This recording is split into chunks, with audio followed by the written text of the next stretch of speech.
My brother's keeper. Awareness. I remember the day my godfather called to share with me a startling revelation. His voice was quiet and serene, but there was an urgency that let me know the seriousness of the situation he was about to share. He had been cleaning his temple, praying for revelations and guidance. He began his conversation by saying, "I am not a racist. In my own mind, I do not hate white people." He went on to say that he had been praying to understand why he had such an aversion to sharing information with white people and being in the company of black men who had certain mannerisms. While cleaning his temple, he had a vision of himself 400 years ago. It was like watching a movie. At first he thought he was dreaming. Then he realized that he had been standing up with a broom in his hand. He said he didn't look the same, but somehow he knew he was looking at himself. He was a slave, standing at the door of a tiny cabin, watching his mother being raped. He relived the anger and fear he experienced at that moment. In the vision, he also saw his father and brother. They too entered the room in the midst of the assault and tried to help. Instinctively, they all charged the slave master, only to be stopped by the fear of striking a white man. They moved swiftly, but without the required fierceness. The slave master was able to reach his weapon. The older man, his father, was shot and killed. Now rage replaced fear. In the vision, my godfather and his brother beat the slave master and shot him with his own gun. He lay dead in the middle of the cabin. The mother suggested that they drag him into the corner, cover him up, and go about their chores until nightfall, when the family could regroup. When it was sufficiently dark and still, they buried their father beneath the house and the slave master in the woods. The family and a few trusted friends huddled together to pray and vow to protect one another. My godfather's vision had become almost too real for me too. I could see the faces and feel the tension. I imagined how the slaves' eyes would meet through their lips, though their lips never parted to speak of their knowledge. I could sense the fear and energy of knowing. Ballet said a number of days passed before another slave, another black, revealed his knowledge to the master's family. Vividly, my godfather relived the fury of the gang of white men who encroached upon his family's home. There was a lot of screaming and shouting. The enraged mob set the shack on fire with Balay's mother and baby sister still inside. Then they dragged Balay and his brother to a wide open field. He remembered the anger, the fear, and the hanging. As I listened to this man, whom I love and respect, the tears rolled down my face. Vividly, he recalled that the last thing he remembered seeing as he hung from that tree was the face of the white man who had put the noose on his neck. He could feel the energy of hate and betrayal moving through his body on this day in his temple. He believes that the emotional energy he lived through 400 years ago is the impetus of his lack of trust and dislike for whites today. He also understands and accepts that there exists among black men a lack of trust and respect that in part is based on the roles they have played in one another's lives at another time. This energy must be cleansed and healed. It is for this, among many other reasons, that African culture mandates ancestor worship and veneration. It is through these practices that you will heal and elevate the spirit of those whose blood still runs warm in your veins. Chapter 3. On the backs of those who came before. Pour a libation to your father and mother who rest in the valley of the dead. God will witness your action and accept it.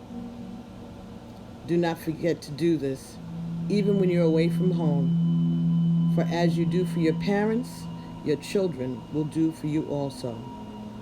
The Husia, Sacred Wisdom of Ancient Egypt, translated by Marlanga Karenga. I often tell people that we know everything we need to know in this life. We know because we are connected to the first father and first mother. We know because the breath of God is our sustenance in life. We know because there is only one mind, one life, one spirit. Spiritual sciences teach that there are no new spirits. We are all embodiments of the one spirit, which has lived many times and in many places. There's no new birth. There's only continuation. Each person living today is a genetic composite continuation of blood linear ancestors. Those who lived before you are represented by the shape of your head and the structure of your body. You have a propensity to like and dislike certain foods, environments, and stimulations based on the intangible energies that live in your cells and tissues. You have been taught that you can inherit disease, mental, and emotional limitations. You have not been taught that you can also inherit memory. You have a cellular ancestral memory that lives and moves in your bloodstream, contributing to who you are, how you approach life, and ultimately how you live your life. Many of your mental and emotional experiences are not yours alone. You are in part influenced by the experiences of your ancestors. You live with an unconscious memory of who they were and what they did. Much of the anger and animosity you experience today towards the dominant population was experienced by every ancestor in your cellular line. The fear is there. The hate is there. However, the instinctual cultural memory of greatness, wholeness, pride, and honor is also there. Those of us alive today work from a cultural foundation that was born thousands of years ago. The challenge you face today is learning to move beyond the anger, fear, hate, and social rejection to express the inborn greatness. The memory of greatness lies dormant in your spirit, waiting to be called forward and activated. The attempt to follow the mandates of culture foreign to your inherent nature and a cellular memory can result in low self-esteem and self-sabotage. Let me read that one again. The attempt to follow the mandates of a culture foreign to your inherent nature and cellular memory can result in low self-esteem and self-loathing and self-sabotage. Until you until you are aware of those unconscious influences and how they affect you, however, you have very little power to change. Ancestor worship is one of the many practices of African culture that can assist you in bringing your spiritual energy into balance. Your greatest grandparents, 10 to 15 generations removed, are alive today in the corpuscles of your blood and in the marrow of your bones. They are the reason you are who you are. To worship your ancestors in the language of African culture is to honor their memory. It is a process of veneration, lifting up the energy of those who lived before you and are alive by virtue of your life. It is your duty as a living descendant to give praise and thanksgiving to those whose lives you continue. In order to sustain your own life, you must purify and elevate the spiritual energy within yourself. When you honor your ancestors, you are acknowledging a part of yourself with which you no longer have conscious or physical contact. It is the recognition of the intangible spiritual force within your being that contributes to your ability to live life fully. Without the energy of the ancestors, you would have no connection to the beginning, no story to tell, no heritage of which to boast. You are today the energy of who your ancestors were. They are today who you are becoming. Ancestral memory. While it is called something very different today, every society honors its ancestors in almost every aspect of life. Societies build monuments to their ancestors. They name buildings, streets, and schools after them. Picturing deceased leaders on currency is a form of ancestor worship. The most recent president of the United States, Bill Clinton, performed a major ancestral ritual on national television before his inauguration. A majority of us who watched had absolutely no idea what he was doing. Those of us who recognize a ritual when we see a ritual did. President Clinton retraced the path Thomas Jefferson took from his home to the White House. Along the way, he walked across the Potomac River, the Sweetwater, an energy of purification. He stopped at the grave sites of several other presidents, where he lit a candle and knelt down to pray. This exercise was not solely a political or patriotic gesture. It was a spiritual ritual. He was calling on the forces of nature, fire, water, and the transmission of the spoken word, and the energy, the memory of those men who paved the way for him, his communal ancestors. When the president-elect did it, it was considered nice and appropriately patriotic. When black people light candles and call the names of their ancestors, is called evil or voodoo worship. And unfortunately, many of us believe that it is. In your most ancient cellular memory is a history of African men being looked up to, bowed down to, revered, honored, and respected because they were men. It was not, however, without balance. The ancient African man, in return for his position in the community, honored the role of women because they provided the much needed spiritual and emotional balance. Men understood that the reverence they received was not about them. Men were held in high regard because of the function they served and the roles they played, which benefited the entire community. The bowing was not to them or for them as individuals, but rather to the positions they held. That memory is alive today in the spirit of black men. There is a need and desire to once again enjoy a position of reverence and honor. Today, however, there is little understanding and balance in the pursuit of this position. Black men have a robust assertiveness that today is often mistaken for arrogance. It plays out when you are demanding or commanding that your needs be met, your desires fulfilled. I remember how my mother challenged my father about demanding that she drop whatever she was doing and focus her attention on him. She often asked him why she should. His response, "Because I said so," prompted her response, "Well, who the hell are you?"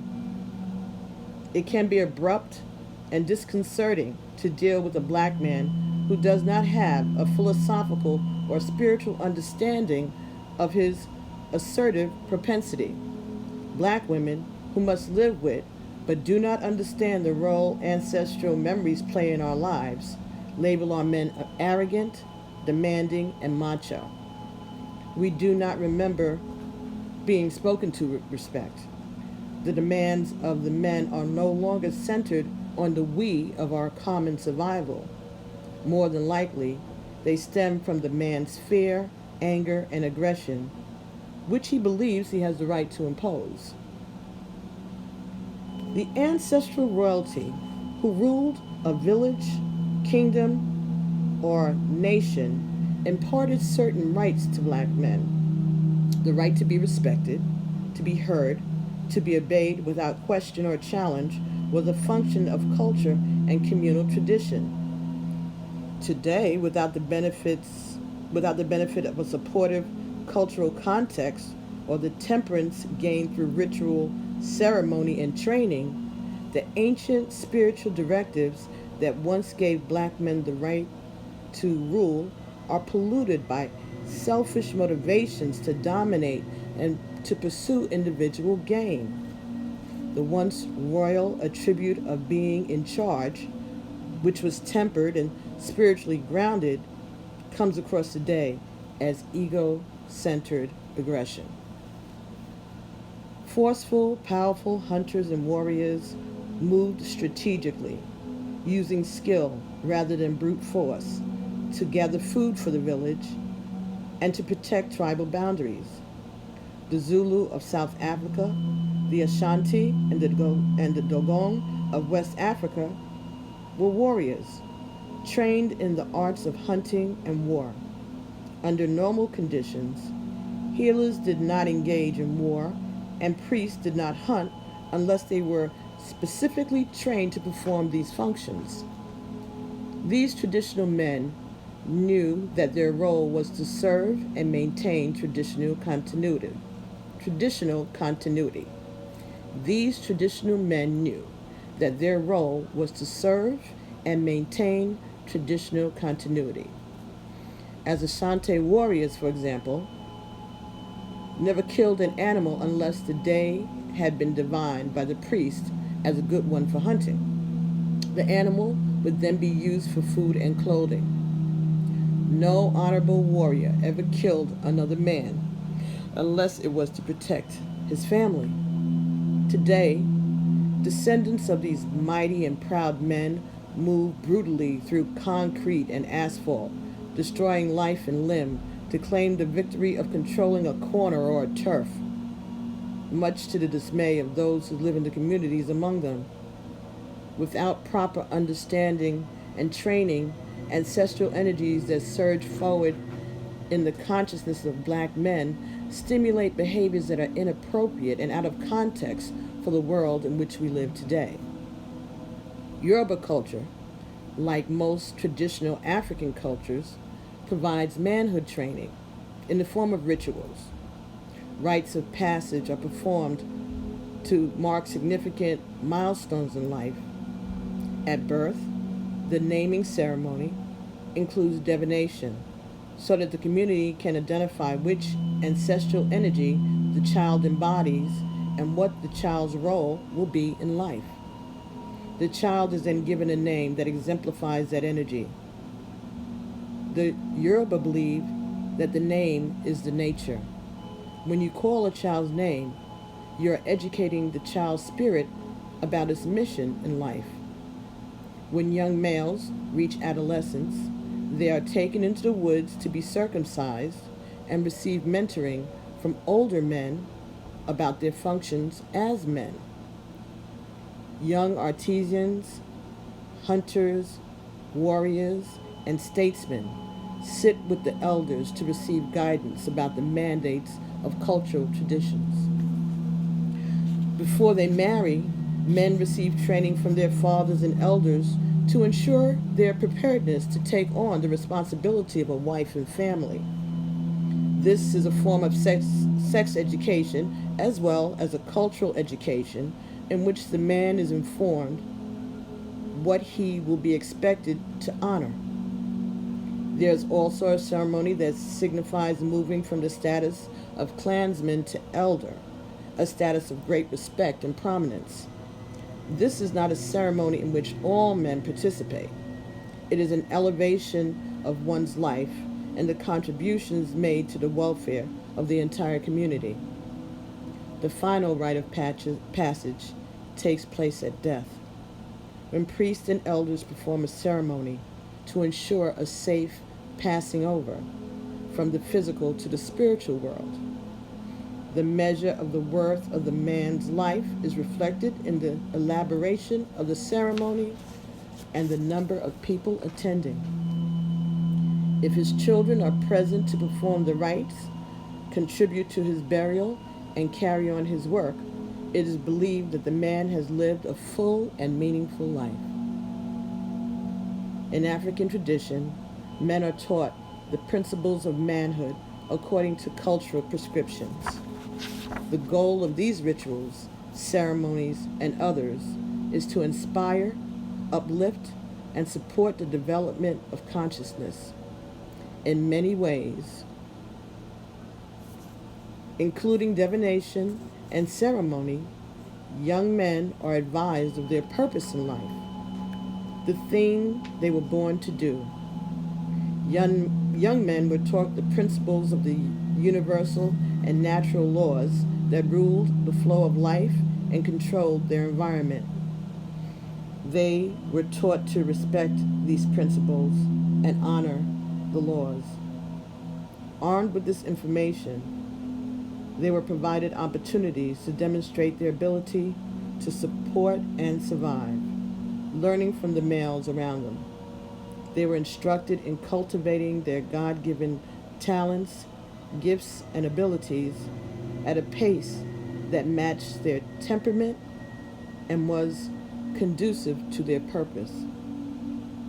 African men were instructed in the importance of both the tangible and the intangible forces with which they were expected to interact in life. Much of this manhood training, as it was imbued by African culture, traditions, and ceremonies, is not available to young males living in the Western Hemisphere today. While the men were being trained, the women also received their life instruction through ritual and ceremony. Although the basic rites of passage were the same, the primary emphasis for young girls was on child rearing, homemaking, support of the male, and commerce. In many African cultures, women, not men, ruled commerce and trading. Women ran the marketplace because they harvested the crops. Women were the foundation of the textile trade because they cured the animal skins, wove and dyed the cloth, and constructed the garments. And believe it or not, women controlled the purse. Because women gathered the food, furnished and maintained the clothing, because women gathered the food, furnished and maintained the clothing, and provided the basic foundation for the family, many cultures deemed it appropriate for women to handle and manage the medium of trade, the money. It was the man's responsibility to do what was required to enhance the family's financial status, but the woman handled the distribution of the resources. This tradition also existed during slavery and afterward. It was not uncommon for a black man to work all week and bring his paycheck home to his wife, who then provided for the family's needs. Today, a black man who gives his money to his wife is called a fool. The treatment and status of women in the culture in which we now live gave rise to the belief that women are incapable of handling something as important as money. But your ancestors knew better. They suffered from more than seasickness. As slaves, black men were forced to subdue their basic instincts in order to remain alive. The instinct to lead, build, rule, and protect those around them is an inherent characteristic of the male psyche. On one side of the coin, this is good. Had every descendant of a king, hunter, or warrior insisted on acting out his ancestral inclinations during slavery, mass deaths would have resulted in the extinction of black people.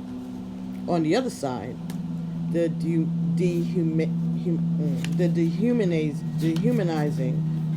on the other side, the dehumanizing, oppressive social system of slavery that forced black men to suppress and alienate the calling of their consciousness created inner conflict. This conflict was between the fear of pain and death, which could come from the hands of the slave master, and doing what they knew and believed to be their responsibility as men. Men protect the women. Men build for the community. Men control their resources through cooperation with their physical environment. Men initiate thought and action for the survival and evolution of the group. As slaves, black men, fearing death, were forced to suppress this energy that lived in their being. They lost touch with their purpose. The concept of manhood that was alive as the cellular ancestry memory had to be denied. The concept of manhood that was alive as the cellular ancestry memory had to be denied. When a black man called himself into question in the recesses of his own mind, he was deemed unworthy. He was not living up to his responsibility or purpose as a man. It was rape and the separation of the family that devastated the psyche of the black woman. The reality that a man could impose himself on you without your permission as an accepted aspect of culture left the black woman vulnerable and confused. Her virtue and purity no longer seemed to matter. That her husband, her father, her brother could not protect her from violations of her home or body diminished the very fiber of the black woman's existence. Though she logically knew and understood that her man could not protect her, she still wanted, needed, and expected it. A black woman knew it was her duty, her purpose, and responsibility to keep the family together. If she failed, it was a blemish against her and all the women before her. As a slave, a black woman could keep her mouth shut, endure the crack of the whip, submit to the whims of the master, not because she wanted to or enjoyed it, but because she believed it would keep her family safe. A woman can endure and survive a rape. No man can survive being hanged. Why does it seem that the black woman has been able to endure, overcome, and move beyond the horrors of history while the black man has not? The cellular ancestral memory of service, even subservice, did not affect the black woman's spirit in the way it did the black men's. For a woman to be subservient to a man once had a purpose and brought rewards. However, for a black man to bow down to another man shatters the fibers of his being. For a woman to delay personal gratification for the good of the whole is not offensive to her ego. For a man to be denied the right to be who he is, do what he's capable of doing, and reap the benefits of his labors offends his very soul. The infliction of pain, the fear of death, the regulation of black people to a position of disgrace and dishonor has affected us all. Each gender has devised its own defense mechanism and rationales to cope with this experience. Many of these mechanisms keep us emotionally and spiritually separated today. It's quite possible that black women still blame black men for not being there to protect them. Black men may still be angry at black women for the things they endured at the hands of white men to ensure our mutual survival. The culture in which we were brought was in direct conflict with the ancestral memory in our genes. The conflict in which we lived then manifests in almost everything we do today. From slavery through Jim Crow, black men learned to use dishonesty as a survival tool. They could not speak the truth as they knew it. They could not demonstrate their knowledge or intelligence. They held themselves at an emotional distance from those things and people they believed would draw from them the truth of their identity, their thoughts and feelings. Lying, withholding information, and altering their reality to the demands of others were the ways black men stayed off of trees, off the auction block, and out of fires. For black women, dishonesty was more of an internal process. Black women had to tell themselves that whatever was going on did not matter and that only God could help them. They too had to shut down their feelings and close their mouths, not only in the presence of the master, but also in the presence of their fathers, brothers, husbands, and mothers. They could not complain, could not condemn their oppressors for fear that they would be overheard or incite those closest to them to take action. Black women were not willing to sacrifice those they loved to defensive action on their own behalf. A black man's acting to protect his family was known to be fatal. Black women lied about being in pain and being exhausted. They lied about being raped and who had done it. They lied to themselves, telling themselves that they did not matter and that they somehow deserved whatever they got. These memories and these effects are still alive in the cells of black women's bodies today. They are particularly devastating when they play out in our personal relationships.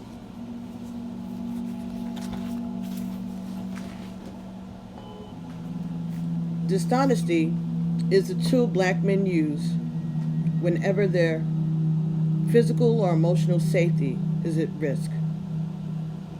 Telling people what they want to hear or need to hear appears to give the black man control over his well-being. Dishonesty is a learned behavior. An ancestral memory is the way black men today suppress their needs and fulfill the needs of others. Withholding information or altering facts to avoid confrontation is dishonesty. It is what our ancestors did to avoid being beaten, lynched, and denied the things that they needed to survive. While this behavior appears to be accepted among black men today, it's not always a conscious choice. A black man will often lie even when he does not want or need to. The ancestral memory of truth being deadly surges to the consciousness when you're not aware of it. When he senses danger, the warrior will hide and prepare to attack. The hunter will stalk. The king will order capture or destruction. When you cannot act on your inherent nature, the instinct is to lie in order to survive. Unfortunately, this behavior is inappropriate within the context of today's society. Dishonesty is no longer an acceptable means of emotional and physical survival. To be emotionally vulnerable is a difficult experience for anyone. It seems particularly difficult for many black men to feel safe enough to express their true feelings or thoughts in their interpersonal relationships. Some men believe the truth will hurt the woman, and she in turn will in some way hurt him. A history of emotional pain and abuse, with black women being used as the mechanism by which the pain was inflicted, has a devastating impact on black men. It is natural for a man and a woman to be attracted to each other. They are universally complementary. There's a natural emotional intensity. The attraction is often silent, intangible. Yet, when a woman evokes feelings that the man's brain cannot interpret, he becomes frightened. Once again, he's not in control. When a black man is emotionally challenged or uncomfortable, he may resort to dishonesty to protect himself. As it operates under these conditions, dishonesty is the defense mechanism black men have been conditioned to use to protect their sense of emotional balance and self-control. We know when a person is being dishonest. Alarms seem to go off in the mind when something does not ring true. Black women know when their mates are being dishonest. This knowledge, creates a conflict between honoring what we know and challenging the man and the lie. Our history has taught us that if we challenge you, someone is going to get hurt or killed. In response, we dishonor ourselves by telling ourselves, we believe what you're saying. Then we become angry and resentful of you. In some cases, we want to. We try to believe you.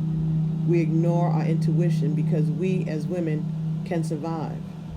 The questions we ask, the actions we take based on what you... The questions we ask, the actions we take based on what we feel and know often challenge you anyway. You realize that you could be found out. We are afraid to speak, afraid of losing you, afraid of inciting you to take action. Two frightened, dishonest people will often do and say things to reveal what they tell themselves they want to hide. They both become guarded. They both become suspicious. They're both dishonest about what is really going on. Eventually, in relationships built on this kind of fear and dishonesty, communication, trust, and respect erode. The parties become alienated. Black men remember being used for breeding. Unconsciously, they remember not being allowed to choose their mates or to develop emotional attachments. Today, this memory seems to surface as your ability to become involved with several women without emotional commitment. Today, this memory seems to surface as your ability to become involved with several women without emotional commitment. It seems that some men sleep around because they have nothing else to do. Others do it to avoid commitment without denying themselves the benefit of companionship. Commitment to a relationship would mean an exchange of emotion and intimacy and a level of unconditional honesty that you have been conditioned to fear. Read it again. Commitment to a relationship could mean an exchange of emotion and intimacy and a level of unconditional honesty that you have been conditioned to fear. Excuse me. Physical involvement enables you to enjoy the advantage of the relationship without the emotional risk. Physical companionship without an emotional or spiritual commitment requires only a little time and a great deal of dishonesty. You must tell yourself that it's okay. I believe that you're totally unaware of the influences of your ancestral past and the manner in which it affects the choices you make about your relationships today. Black women have an unconscious memory of being breeders and having sex with men with whom they had no emotional commitment.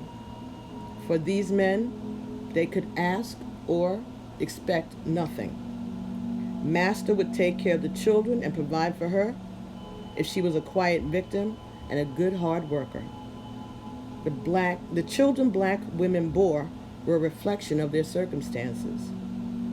They had no choice but to love and care for them while they told themselves they cared nothing for the father. Today, even when a woman can see through or feel through the dishonest intentions of a man, she remains silent. She tells herself it doesn't matter or it will get better.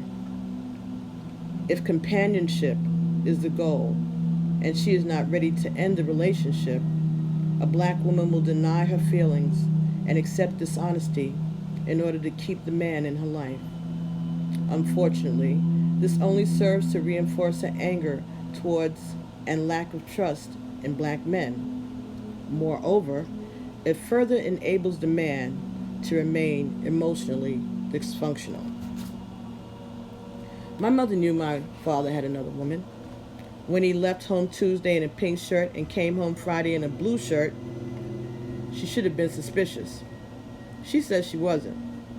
When he left in the morning in a jacket and came home that night in a coat, she should have asked him some very provocative questions, but she didn't.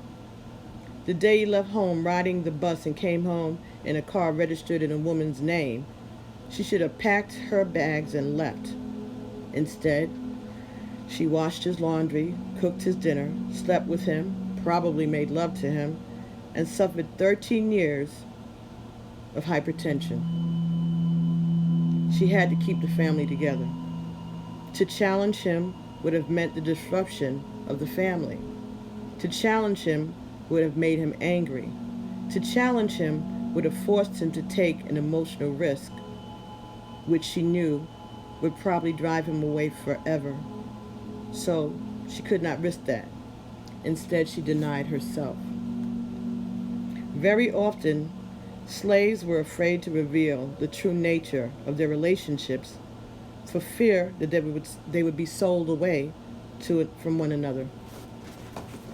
Let me read that again.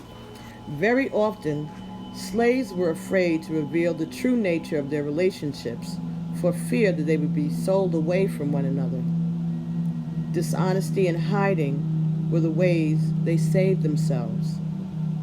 A wife knew that her husband could be ordered at any time to mate with another woman. She did not like it, but she had to accept it. Today, black women often accept behavior from men that they do not want or like. A husband knew his wife could be used for breeding or for the sexual pleasure of the master. This enraged and frightened him. He could not take out his anger on the master. While he knew it served no purpose, he often expressed his rage towards and on his wife. Black women and black men today remember, although unconsciously, being forced to suppress their feelings in relationships. When you do not openly and honestly express your feelings, you're being dishonest. When you accept less than what you want or need, telling yourself that what you want to have is enough, you are being dishonest. These behavior patterns are alive in us today as an unconscious memory. They are wreaking havoc in our homes and communities. It is a cellular, ancestral memory that can be cleansed, healed, and altered with an understanding and practice of ancestral worship. The memory of the dividing lines. The memories of both ancestral greatness and imposed unworthiness are active in the ancestral bloodline of black men today. There is a memory of royalty, freedom, cohesiveness, and duty. There's also the memory of degradation, oppression, and human control of life and limb. There is a conflict between the fear of the oppressor and the need to build, protect, and provide. Fear creates a paralysis in the mind and an inability to move forward. Today, this conflict manifests for some as an inability to hold a job or irresponsibility towards family duties. The suppression of natural warrior instincts may surface as occasional outbursts of anger and brutality in a cultural context where the roles of black men are unclear, when your innate talents and abilities are unwelcome and unwanted. An acquiescence to covert and overt oppression and the feelings of an inability to escape may also manifest for you as alcoholism and drug addiction or the acceptance of mediocrity. The memories of the theft of the village's riches and natural resources and the violation of the women could very well be motivating rationale for crime and pilferage in the minds of black men today. Your behaviors and attitudes today are more than mere manifestations of a macho, ego-centered arrogance that demands respect just because I am a man. They are in part the result of a spiritual pollution of the ancestral memory. This pollution has created a cellular and emotional imbalance that ancestor worship can eliminate. I'm very familiar with the Willie Lynch letter read by Minister Louis Farrakhan. When I first read it on the airwaves in Philadelphia in 1993, people accused me of making it up. In that document, Willie Lynch, a European slave owner in the Caribbean, outlined the steps necessary to ensure the mental and emotional as well as the physical enslavement of African people. In speaking to a group of North American slave owners, he instructed them to create dissension between the younger slave and the older slave, the light-skinned slave and the darker-skinned slave, those who worked in the house and those who worked in the field, those who had straight hair and those who had coarse or kinky hair, those who came from the north and those who came from the south. Miss no manner of pointing out to them how one is better than another, one more worthy than the other. These tactics were far better than the whip, Mr. Lynch assured the slave masters, and because they were self-perpetuating, they would have lasting effects. We all knew that there were slaves who worked in the fields and others that worked in the big house. The slaves who worked in the house lived slightly better, had access to more amenities, and were closer to the master. Their survival depended on their ability to help the master keep the field slaves in line. Many of the house slaves looked down on the field slaves for giving the master trouble, for not being appreciative of the master's tokens of generosity, and for allowing themselves to participate in activities that kept them in the filth and squalor of the field. I often wonder how many descendants of house slaves work for corporations, live in suburbs, and look down on the descendants of field slaves who worked at menial jobs, lived in the ghetto, and challenged the corporate and governmental structures that oppressed their lives. Field slaves did not trust the house slaves then. They were well aware that anyone who could sleep in the master's house might do whatever is necessary to stay there.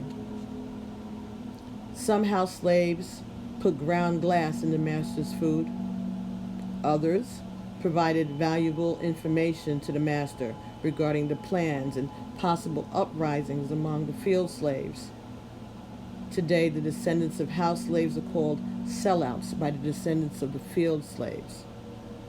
Not necessarily because of their true intentions today, but because the ancestral memory still lives in the consciousness of the descendants of field slaves. The ancestral memories etched into the being of black men today affect your relationships with one another, with black women, and with the white population. My godfather's memory from 400 years ago is only one example of how the influence of the ancestors can affect your life today. I'm sure there are many other ways of which we are unaware.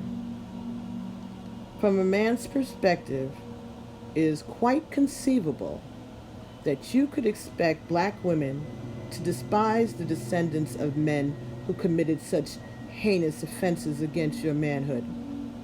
For us, the belief is if we don't work, we don't eat. We have been conditioned to do whatever is necessary. Neither history nor culture, pride nor ego will fill the pots or pay the rent. We have been conditioned to do whatever is necessary. We have not forgotten our history. However, we have been able to endure and move beyond it at some level within our spiritual being. We have held on to one another in faith and in hope. We have moved beyond anger through prayer and forgiveness. We have been able to internalize the concept of freedom and find ways to make this concept real in our minds. Some black men are still waiting for an apology, for an act of repentance from their captors. Black women realize that that may never be a reality for either of us. One for all. The world today is in the midst of a spiritual revolution. All over the world, people are beginning to recognize and engage in spiritual education and purification. It seems to be accepted by and acceptable for everyone except African Americans. When we as a community begin to embrace and practice our spiritual heritage, we are accused of being anti-Jesus or anti-God. Japanese culture mandates the placement of fruit on the ground in honor of the dead. When a black person does this, it's called voodoo and we're called pagans. East Indian culture mandates the practice of meditation and breathing as a means of balance and centering oneself. When we do this, we are warned against opening ourselves up to evil spirits.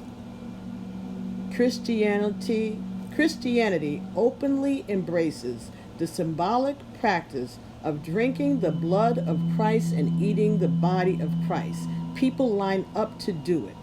Catholicism advocates the burning of candles and incense as a means of purifying the physical environment for spiritual communication.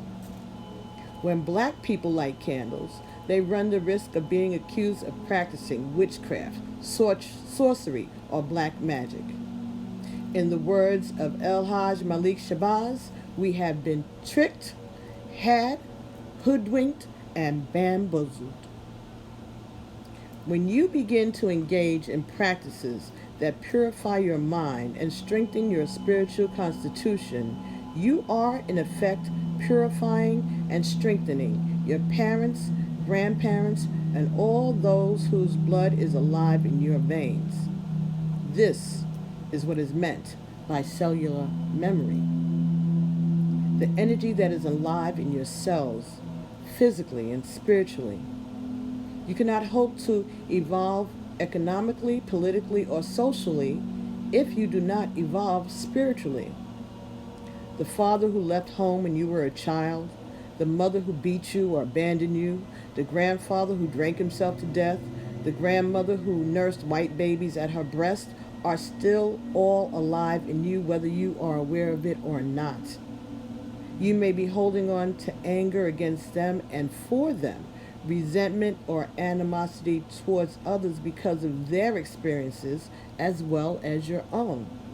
The energy of fear, rage, and denial that our forebears carried is alive in your cells today. The energy of fear, rage, and denial that your forebears carried is alive in your cells today. When you honor and purify their energy, you give freedom to a part of your own consciousness. I believe the behavior of black men is often an outgrowth of their suppressed rage, the results of a process that castrated their natural instincts and now perpetrates the need to demonstrate power. I also believe that black women's anger towards black men is an outgrowth of the historical inability of black men to provide and protect us. It contributes to our willingness to overlook the contributions you have made and do make in our lives. I know we I know as we call forward the most ancient memory of our ancestors, we will bring clarity and peace to our minds and spirits. As we invoke spiritual understanding, the energy of our most recent ancestors will be cleansed, purified, and brought into balance. As we honor our ancestors, we remember who we are and what our individual and collective spiritual purpose is in life. I believe the effects of ancestor worship will have long and positive effects on our lives. Honoring the ancestors. To worship your ancestors does not mean to replace God as the object of your spiritual enlightenment. It refers to actively designed to purify and elevate the energy they represent in your being. To worship your ancestors does not mean to replace God as the object of your spiritual enlightenment. It refers to activity designed to purify and elevate the energy they represent in your being. When you honor your ancestors, you're calling forth and clearing their energy in you. In essence, you're praying for, clearing their energy in you.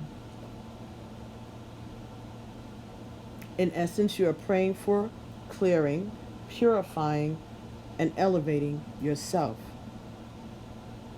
The spirit of your ancestors has always linked to God. However, the soul, the emotional life energy, is linked to human consciousness, and it experienced fear, anger, guilt, and shame. Those memories, good and bad, afflicted or affluent, are now alive in you. There are lessons your soul has come to life to clear, to learn, to unlearn, to relearn, or cleanse. In Eastern traditions, it's called karma. Spiritual purification and elevation of the consciousness through ritual ceremony are an intricate part of your heritage. There are means by which you can free the spirit. This is the goal of ancestor worship. Without it, memories and inclinations can, will, and do manifest covertly and overtly in your behavior. To honor your ancestors is to honor all that you are. You are not accepting, rejecting, or condoning what they did in life. You are giving thanks that they lived. Had any of the ancestors in your life chain been other than who they were, you would not be who you are. The fact that you're alive is something to be thankful for. By directing your thoughts and words, combined with universal energies of water and fire, to the memory of the ancestors, you refresh and strengthen their energy. A spirit is strengthened when it serves another spirit. Ancestor worship also strengthens the link between the physical and the spiritual worlds, the tangible and intangible energies that affect your daily life.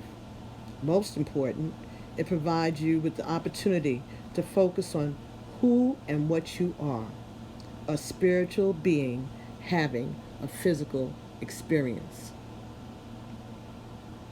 As you become more aware and purify the energy of your spiritual experience, you develop a deeper connection to and understanding of the spiritual influences that operate in your life. The Yoruba term for ancestral spirits is Egungun, pronounced Egungun, Egungun.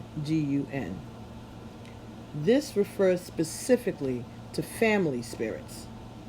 To begin a practice of conscious recognition of your ancestors, you need to know who they are. Begin by asking living family members. Check through old family records and photo albums. Don't discourage if you find gaps in the chain. Gather all the names you can from both sides of the family. Make a list of these names. You can memorize the list or keep it in a place where you can easily have access to it. If you choose to, you can erect an ancestral altar in your home. If it is convenient, you can erect an altar in your backyard. You may already have an ancestral altar in your home and not be aware of it. An old easy chair next to a lamp table with family pictures on it is as good an altar as any. Don't let the language frighten you. An altar is a sacred place. A ritual is a prescribed way of performing a particular act. There's nothing wrong with altars and rituals, nor is there anything weird about them. If you decide you would like to erect an altar in the home, you will need a small table covered with a white cloth, pictures, personal belongings, and a list of your ancestors' names, flowers, or a basket of fruit. They are gifts from the earth. A candle, preferably one that is housed in glass. The flame of the candle serves as the means of communication between the physical and spiritual worlds. A large vessel of water for purification of the energy. So 1, a small table with a white cloth. 2, pictures, personal belongings, and the names. 3, flowers or fruit. 4, a candle, preferably one that is in a glass. So it could be a votive candle, it could be a 7-day candle. And 5, a large vessel of water for purification of the energy. Always be sure that candles are away from curtains and other flammable materials and objects. Outside of the home, the altar becomes a shrine. Same meaning, different location. It is erected upon a straw mat on the ground with the same items. If for whatever reason you're not comfortable with either of these alternatives, it is perfectly acceptable simply to include calling the names of your ancestors in your prayers. You may call upon them for guidance and protection when you feel the need. You can sing for them. You may ask them questions. Always remind them to take your prayers to the feet of God. You should always give thanks to them for paving the way for you. The prayer that follows can be used for your daily ancestral ceremony. Call out the names of your ancestors at the appropriate time during the prayer. You may want to establish a specific place and time to engage in your ancestral recognition. If you choose not to erect an altar, keep a vessel of water and a candle in an alternative location that you have selected. If you choose not to erect an altar, keep a vessel of water and a candle in the alternate location that you have selected. A vessel of water could be a glass of water. It could be a shot glass of water. You're also free to read biblical scriptures or other sacred texts as part of your ritual. The most important aspect of any spiritual practice is your sincerity and your intent. After reciting the prayer or reading the text, spend a few moments in quiet contemplation of your life and those things you wish to see manifest. It is probably worth mentioning that you can honor and praise your ancestors regardless of your religious affiliation. This practice is as much in reverence of God as any other religious rite. It is the active recognition of the one mind, one life, one Spirit of God that is present now and has been present in every living being. It is an outgrowth of our culture. Our ancestors taught that in honoring those who lived before us, we are constantly reminded of the many ways in which the Creator can manifest in life. We are reminded of the lessons we must learn. We are reminded of the strength and power that we embody. A frequent argument against ancestor worship is that we don't need anyone or anything to intercede with God on our behalf. That is quite true. However, every major religion teaches of a prophet or avatar who lived to bring us closer to God consciousness. Ancestor worship serves the same purpose. The following prayer has been adapted from a traditional Yoruba prayer and is written in keeping with the principles of affirmative prayer, praise, and thanksgiving, willingness to accept spirit in your life, and more thanksgiving. The prayer for the ancestral spirits. And this is going to be at 1 minute and 6 seconds. I'm sorry, 1 hour and 6 seconds. So I'll timestamp it. Divine Father, Mother God, I praise your name and honor your presence in this time and place. I give thanks for the air that I breathe. I give thanks for the womb in which my life was created. I give thanks for the body through which you express yourself as me. Divine God Force, I give thanks for all that I have been, all that I am becoming, all that I will be by your grace and with your guidance. I give thanks today for all those who came before me, paving the way that the gift of life could be mine. I give thanks to those who died in the Middle Passage. Their spirit lives today in the water that surrounds the world. I give thanks to those who chose to live, whose names are forgotten or unknown. I give thanks to those whose blood is alive today in my veins for their willingness to be an expression of your life. I thank you. And at this point, you call the names of your ancestors one at a time, saying thank you or I salute you before each name. The Yoruba word is Ashe, A-C-H-E, pronounced Ashe. I thank you, fathers, mothers, brothers, sisters, and friends, to remember me in your spiritual minds. Protect me from harm and danger. Guide me to do what is good and honorable.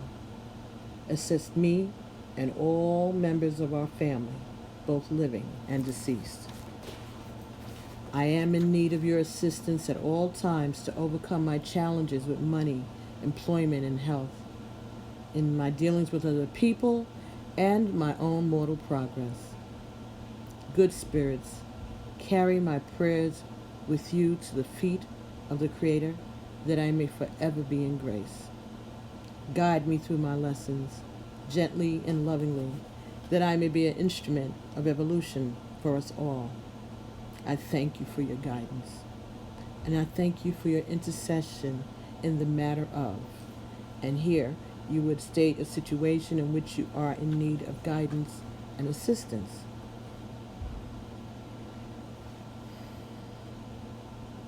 Good spirits, still my heart and mind with perfect peace and understanding. I thank you for bringing to my consciousness the perfect solution in the perfect way at the perfect time for the best of all who are involved. Amen. And so it is. Ashe, Ashe, Ashe. Daily minimum requirement. If you are comfortable setting up an ancestral altar in your home, by all means do it and practice the ceremony as outlined. If you're not comfortable with this practice, you can still recite the prayer. If you're not comfortable invoking the names of deceased family members in prayer, you can use the names of saints, Peter, Jude, Michael, etc., archangels, Michael, Gabriel, Raphael, Uriel, etc., or the 12 disciples, John, James, Philip, Bartholomew, Thomas, Peter, Andrew, Matthew, Simon, Thaddeus, Matthias, James the son of Alphaeus. You must use all 12 names to establish balance. The goal is to use the power of your spoken word to invoke protecting and enlightened energy into your life and consciousness. Ashe.